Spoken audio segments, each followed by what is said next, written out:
ఇక భూమి పడుకుందని కన్ఫర్మ్ చేసుకున్న తర్వాత నక్షత్ర భూమి రూమ్లోకి వెళ్ళి తన దగ్గర ఉన్న ఫోన్ని కొట్టేయడానికి వెళ్తుంది.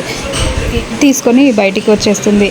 ఇక ఫోన్ని తీసుకొని వెళ్ళి అపూర్వకి చూపించి, మమ్మీ నేను ఫోన్ తీసుకొని వచ్చాను భూమి దగ్గర నుంచి అని చూపిస్తూ ఉంటుంది. ఏంటి ఏం చేసావే నువ్వు అని ఫోన్ ఓపెన్ చేసి చూసేసరికి అది భూమి ఫోన్ అయి ఉంటుంది. ఇది భూమి ఫోనే, నీ మొహం అక్కడున్న సూర్య ఫోన్ కదా తీసుకురావాలి అని అంటూ ఉంటే, అయ్యో మమ్మీ నేను టెన్షన్లో చూసుకోలేదు మమ్మీ అని అంటూ ఉంటే, అలాంటప్పుడు అక్కడ 2 ఫోన్లు ఉంటే 2 పట్టుకొచ్చేది కదా అని అపూర్వ చెప్తూ ఉంటుంది. సరేలే మమ్మీ అని ఈ ఫోన్ అక్కడ వెళ్ళి పెట్టేసి సూర్య ఫోన్ తీసుకుని వస్తాను అని నక్షత్ర చెప్పడంతో, సరేలే వెళ్ళు జాగ్రత్త అని అపూర్వ చెప్తుంది. ఇంకా అలా మళ్ళీ నక్షత్ర లోపలికి వెళ్ళి ఫోన్ అక్కడ పెట్టే టైంకి భూమి ఫోన్ రింగ్ అవుతూ ఉంటుంది. సడన్గా భూమి నక్షత్రాన్ని చూసి ఇంకా చాలా షాకింగ్గా, నువ్వేంటి ఇక్కడ ఉన్నావు అని అనుకుంటూ ఫోన్ తీసి చూసేసరికి అక్కడ భూమి ఫోన్కి ఫోన్ వస్తూ ఉంటుంది. కేపీ చేస్తూ ఉంటాడు. ఇంకా ఫోన్ లిఫ్ట్ చేసి, మామయ్య ఈ టైంలో ఫోన్ చేశారేంటి అని భూమి మాట్లాడుతూ ఉంటే, మీ అత్తయ్యకి చాలా ఫీవర్గా ఉందమ్మా, నాకు చాలా భయంగా ఉంది, తన పరిస్థితి చూస్తుంటే తనకి ఏమైపోతుందో అని నాకు చాలా బాధ అనిపిస్తుంది అని చెప్తూ ఉంటే, సరే మామయ్య రేపు ఉదయాన్నే అత్తయ్యని హాస్పిటల్కి తీసుకుని వెళ్దాం, నేను కూడా వస్తానులేండి మామయ్య అని భూమి చెప్పి ఫోన్ కట్టేస్తుంది. అలాగే అమ్మా అని కేపీ అంటాడు. ఇంకా తర్వాత ఆ నక్షత్ర ఇంకా రాలేదు అని అపూర్వ నక్షత్ర వెనకాలే వస్తుంది. ఇంకా నక్షత్ర అపూర్వని చూసిన భూమి, నా ఫోన్ కేపీ వాళ్ళ ఫోన్ని కొట్టేయాలని చూస్తారా, సూర్య ఫోన్ కావాలి కదా మీకు అని అనుకుంటూ బెల్ట్ తీసి వాళ్ళని కొట్టడానికి రెడీ అవుతూ ఉంటుంది. భూమి వద్దు భూమి, ఎందుకు నువ్వు బెల్ట్ ఎందుకు తీసావు ఇప్పుడు అని అంటూ ఉంటే, మీరు ఇప్పుడు అరిచారనుకోండి మా నాన్నకి నిజం తెలిసిపోతుంది, మిమ్మల్ని ఇంట్లో నుండి బయటికి గెంటేస్తారు అని అనుకుంటూ చెప్పడంతో, జాగ్రత్త అని భూమి చెప్పడంతో ఇంకా నక్షత్ర తన నోటిని అపూర్వ నోటిని తన చేత్తో మూసేసి కొట్టు అన్నట్లుగా చెప్తుంది. ఇంకా భూమి వాళ్ళని బెల్ట్తో బాగా చితగొడుతుంది. ఆ తర్వాత ఉదయం అవ్వగానే నక్షత్ర రెడీ అయ్యి కిందికి వస్తుంది. నాన్న నేను కమిషనర్ గారిని కలవడానికి వెళ్తున్నాను నాన్న అని చెప్తూ ఉంటే, అలాగమ్మా నేను కూడా ఖాళీగానే ఉన్నాను, పదమ్మా నేను కూడా వస్తాను అని శరశ్చంద్ర చెప్తాడు. ఇంకా అలా ఇద్దరు కలిసి వెళ్తూ ఉంటారు. మరోవైపు కేపీ డాక్టర్ని ఇంటికి తీసుకుని వచ్చి శారదని చెక్ చేపిస్తాడు. ఇక్కడ ఏం కనిపిస్తుందమ్మా చూడండి అని చూపిస్తూ ఉంటే, నాకు గగన్ కనిపిస్తున్నాడు, నాకు నా కొడుకే కనిపిస్తున్నాడు, ఎక్కడ చూసినా నా కొడుకే కనిపిస్తున్నాడు అని శారద మాట్లాడుతూ ఉంటుంది. అలాగే అమ్మ మీరు రెస్ట్ తీసుకోండి అని డాక్టర్ చెప్పేసి బయటికి వచ్చి కేపీతో మాట్లాడుతూ ఉంటాడు. తనని జాగ్రత్తగా చూసుకోండి, తన కొడుకు కోసం తన మైండ్ యాక్సెప్ట్ చేసినా కూడా తన మనసు యాక్సెప్ట్ చేయక కొడుకు కోసం బాగా ఆలోచిస్తూ ఉంది, ఇలాగే ఉంటే పరిస్థితి చాలా కష్టమైపోతుంది, జాగ్రత్తగా చూసుకోండి అని డాక్టర్ చెప్పి వెళ్ళిపోతాడు. అలా వెళ్తూ ఉంటే మీరా అక్కడికి వచ్చి డాక్టర్ గారు అని పిలిచి, ఆ శారదకి ఏమైంది, ఏం చెప్పారు లోపల అని అడుగుతూ ఉంటే, తన పరిస్థితి చాలా క్రిటికల్గా ఉంది మేడం, అలానే ఉంటే పిచ్చిదైపోతుంది, చనిపోతుంది అని డాక్టర్ చెప్పడంతో పీడ పోతుంది అని మీరా అంటుంది.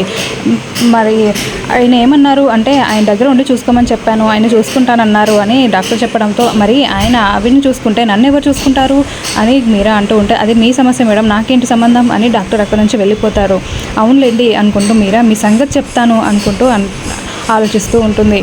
మరోవైపు చెర్రీ శరశ్చంద్ర భూమి ముగ్గురు కలిసి కమిషనర్ ఆఫీస్ దగ్గరికి వెళ్తారు. ఇంకా భూమి శరశ్చంద్ర ఇద్దరు కమిషనర్ దగ్గరికి వెళ్ళి మాట్లాడుతూ ఉంటారు. ఏవో ఆధారాలు ఉన్నాయన్నారు కదమ్మా, తీయండి చూపించండి అని కమిషనర్ చెప్పడంతో భూమి తన హ్యాండ్ బ్యాగ్లో చేపెట్టి ఫోన్ కోసం వెతుకుతూ ఉంటుంది. కానీ అక్కడ ఫోన్ ఉండదు.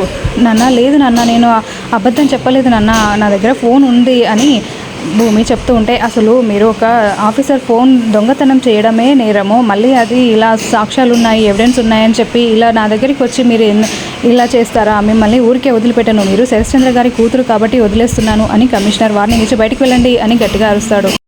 దాంతో భూమి చాలా బాధపడుతూ, లేదు సార్ నేను చెప్పేది నిజమే సార్, నా మాట నమ్మండి అని అంటూ ఉంటుంది. అవును సార్, నా కూతురు ఎప్పుడు అబద్ధం చెప్పదు, తను ఖచ్చితంగా నిర్ధారించుకున్న తర్వాత ఏదైనా ఇలా అంత ఖచ్చితంగా చెప్తుంది అని శరశ్చంద్ర అంటూ ఉంటే, ప్లీజ్ సార్ బయటకు వెళ్ళండి అని కమిషనర్ చెప్పడంతో ఇంకా శరశ్చంద్ర భూమిని బయటికి తీసుకుని వచ్చి అక్కడ కూర్చోబెడతాడు.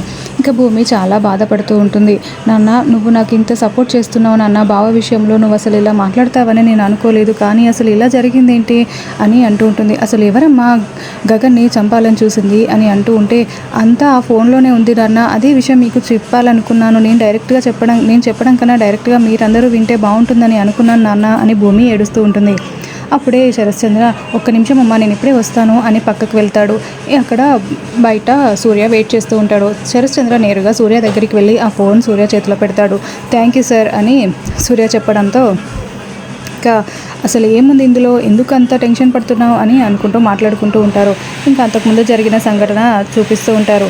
శరశ్చంద్ర నైట్ బయట కూర్చొని మందు తాగుతూ ఉంటే అప్పుడే సూర్య శరశ్చంద్ర దగ్గరికి వస్తాడు. ఇంకా అపూర్వ ప్లాన్ ప్రకారం ఇదంతా చేసి ఉంటారు. ఏంటి సూర్య ఇలా వచ్చావు, హ్యాబిట్ అని మందు ఇస్తూ ఉంటే నో సార్ వద్దు అని సూర్య చెప్తూ ఉంటాడు.